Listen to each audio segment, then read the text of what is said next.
So before I get started, I can also make some advertisement for the GBIF Open Biodiversity Data Ambassadors, which we have from Norway on the first row here, by coincidence. So you can all sign up to this, and you will find the slides. Are they auto-progressing? That I coordinated these slides very much with the GBIF scientific officer in Copenhagen, Dimitri Shigel, and you can do the same if you want to represent GBIF and present GBIF in conferences like these ones. So I open with this one. So I'm trying now to describe a bit the context of GBIF in this open science, which is the topic of the conference, which is not that hard because that's sort of the main core mandate of GBIF, to provide the open science into the biodiversity data realm. In this aspect, we are trying to pull also the ecology data into this open science methods and solutions that GBIF provide. And I'm trying to show here that this is a wave that's coming, and that we have to start to address this. There is a huge shift in a paradigm shift in science, and also which is going to be reflected in the metrics that measure the result we produce and funding ultimately. This is moving fast. You have to grab on to the fire here to keep on. And we do need to develop different practices than we do today to be able to fit in and remain relevant in this new wave. And also, there is an expectation from society in wide to be able to access the data we produce and services that we maintain in this big data platform. And even more than that, before I actually go in now to describe GBIF, there is a shift in which GBIF is trying to contribute to. We were part of starting this data paper thing, where you can have peer review of data through a data paper. But we also are trying to influence the shift towards that. You can cite and have measurement of citation of individual data points and data itself without making it like into this data paper in between.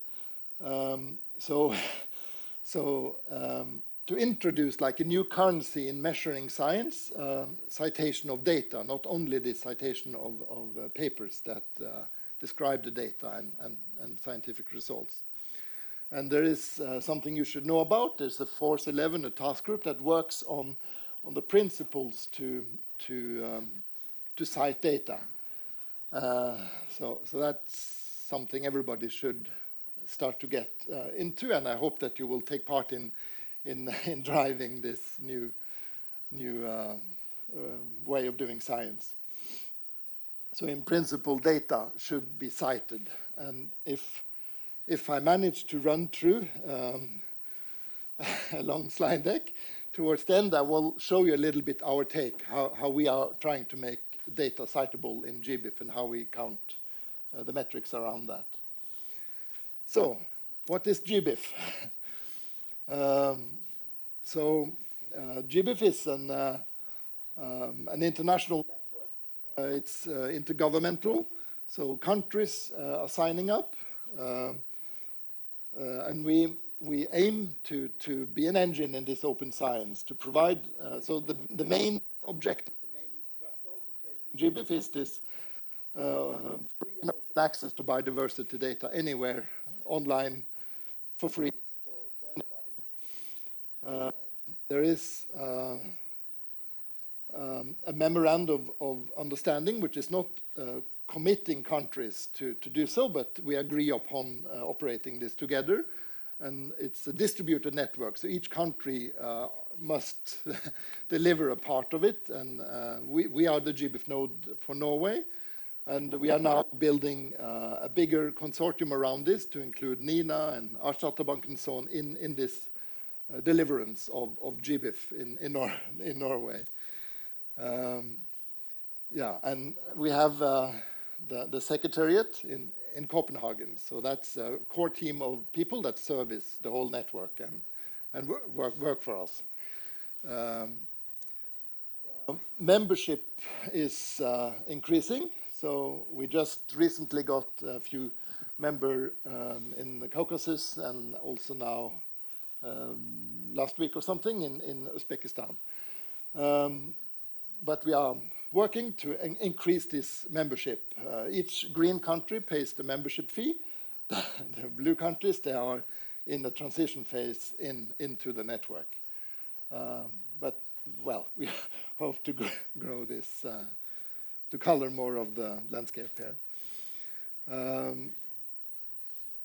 The primary object, Anders showed a lot about the different data types that flow through this network. But the primary point set here is the occurrence of a species in a location. And there are different ways that this is not into this common standard. You can have specimens, which is so I will show a little bit more also the individual of these data types, what characteristics for them. But we try to describe this occurrence of the species from specimens, from observations, from literature, where you can find evidence of the occurrences. You have the remote sensing, which Alan also showed a bit more on how you do remote this monitoring and these things. And Anders also touched a bit upon the eDNA monitoring. So I will show a little bit more about what is different from these things. But the thing is that we publish and show through the infrastructure the occurrence of the species. So it's a little bit simplified, and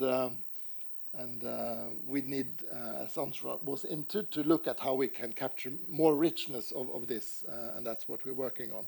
But this common point of the occurrence of the species is used for a lot of purposes. So it's going out and filling in other information systems. So we are working now on a workflow, which is not operative, but we hope to get it into the EU directive reporting workflow to feed these reports through the data published in the network.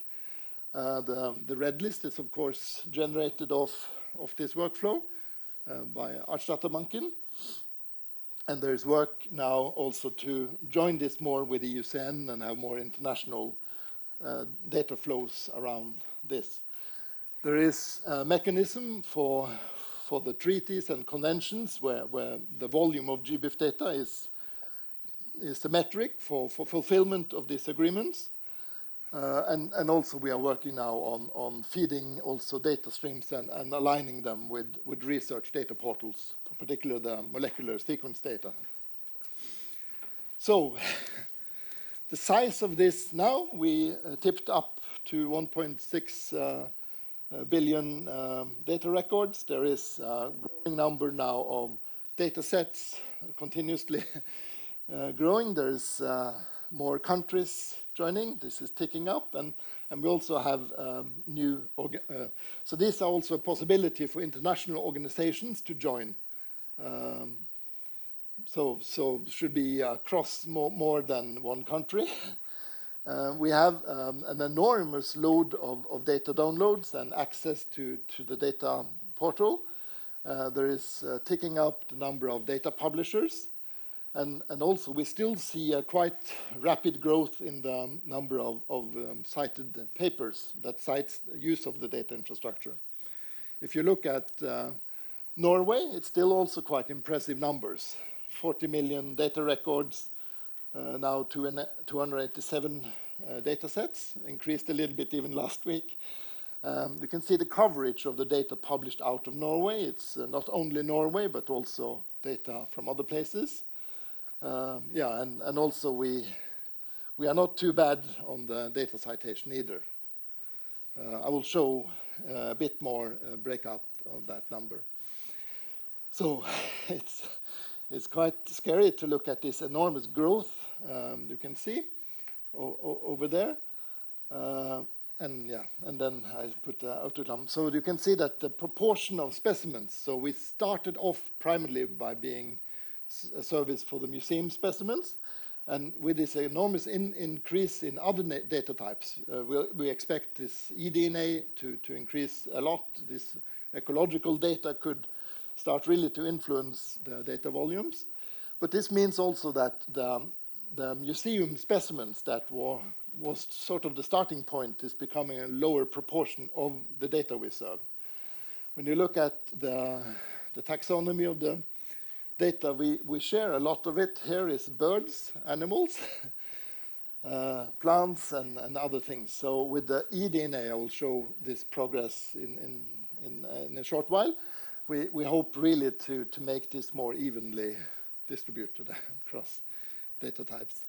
And if you look at the type of data sets that you can publish on the network, you have metadata only. That's without data. You could pre-publish your data set before you collect the data even, and publish the metadata on it in GBIF. And then fill in the data later when you have collected it. Or it could be data which is not yet digitized, so only in paper, or even worse, on labels, which could show this data to the network and stimulate digitization funding and efforts. You have the species checklist, a list of taxon names, marine animals in Norway, things like that can help. Also, we have, of course, Artsnavnebasen, the complete checklist of known species in Norway, is also published in this data type, or data set type. And then the main sort of data type in GBIF is this species occurrence. So species at a place at a time. And then this, which becomes more relevant now for this ecological data type, is the sampling event, that you revolve the data publication around the events that Anders described. So I will try and show a little bit more into these different data. And before I go into these different data types, I will show that also a lot of the records now in GBIF is increasingly also this multimedia. So we have 66 million which have photos. It could be photos of the specimens in the museum, herbarium sheets and things like that. And you can see that from Norway we have also quite a good number there, at 1.7 million. So it's also increasing up. There's also sound files and video files, and also some from Norway coming in. And I split it also up there by specimen, museum specimens, human observations, and these material samples. So if you look at what does it mean, these different data types, this basis of record, this type of evidence behind the species occurrence, the biggest piece of data in GBIF now is this citizen science observations. You have huge data sets like eBird with bird observations, pulling the numbers very high. iNaturalist is another very big data source. And from Norway, the absolute biggest data source is this Artsobservasjoner, the Species Observation Service. So these are enormous contributions to the growth in records. And the beginning, the origin of GBIF was more around these museum specimens, and they are getting richer now with photographs of the specimens, also to some degree now starting to be sequenced, so you can get access to the barcodes and also gradually other sequence data.